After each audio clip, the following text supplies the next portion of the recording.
Welcome to the Deep Dive. We take complex information and, well, make it sharp and clear for you. Today, we're diving into something pretty extraordinary. An evidence dossier, compiled by just one person, a Mr. Graham Edwin Wilkins, and sent out to various international authorities. Our job: unpack the claims and the story behind this huge 1,600-page document. Yeah, it's striking, isn't it? Just the sheer size, first off, and the scope of what he's alleging. It's everything from cybercrime, national security, right up to, high-level government stuff. It really gives you a compelling look at one person's attempt, a really determined attempt to get some very complex information heard globally. Okay, let's get specific. What did he actually send?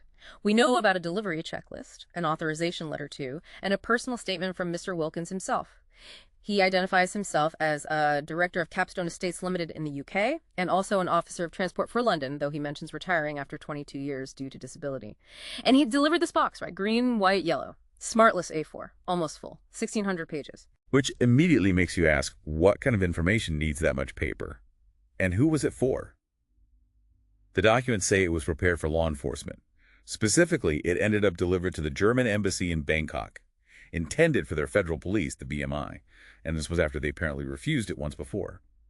Inside, you find copies of reports he apparently sent to big names: UK Prime Minister Sunak, Home Secretary Braverman, US President Biden, plus there's an evidence log, and examples of what he calls suspected cybercrime constituting anti-UK and anti-NATO actions. Like what kind of action? Things like communication interference, maybe data manipulation, things he felt were targeting national security. Right. But what really pulls you in is the personal story he weaves through all this. He explains why he put this together. He mentions his company advises governments on national security. And then he claims he started investigating MI5, the UK's intelligence agency, for malfeasance. Criminal behavior even? Why? Yeah.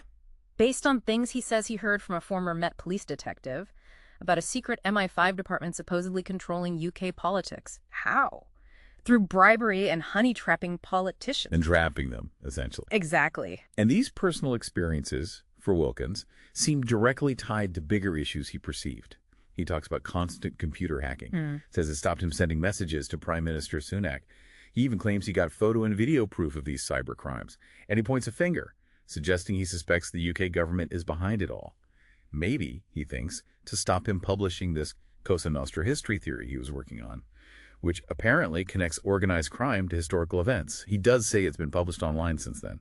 And the delivery itself sounds like quite the ordeal.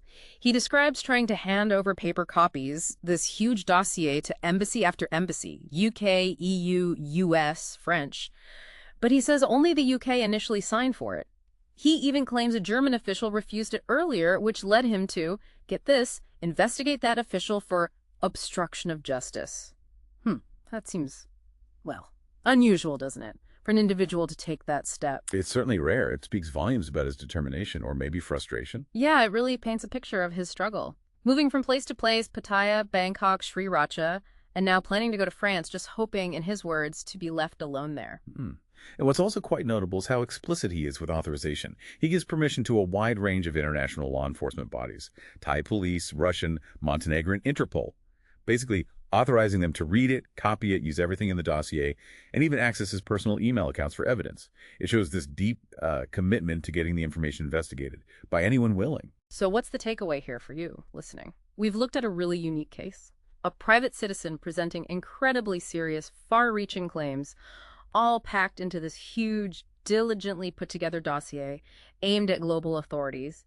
It really highlights the immense effort, the procedural challenges, and just the personal conviction involved when someone tries to report something extraordinary like this, especially when they feel the system itself might be pushing back. Absolutely. This deep dive underscores, the complexity of just getting information out there, the difficulty in proving claims of this scale, and the lengths one person might go to. It leaves you thinking, doesn't it? In our age, with so much information flying around, how do we actually sort through and respond to these high-stakes claims? Especially when they come from, unexpected places and touch on global power. What actually happens to a 1,600-page dossier like this?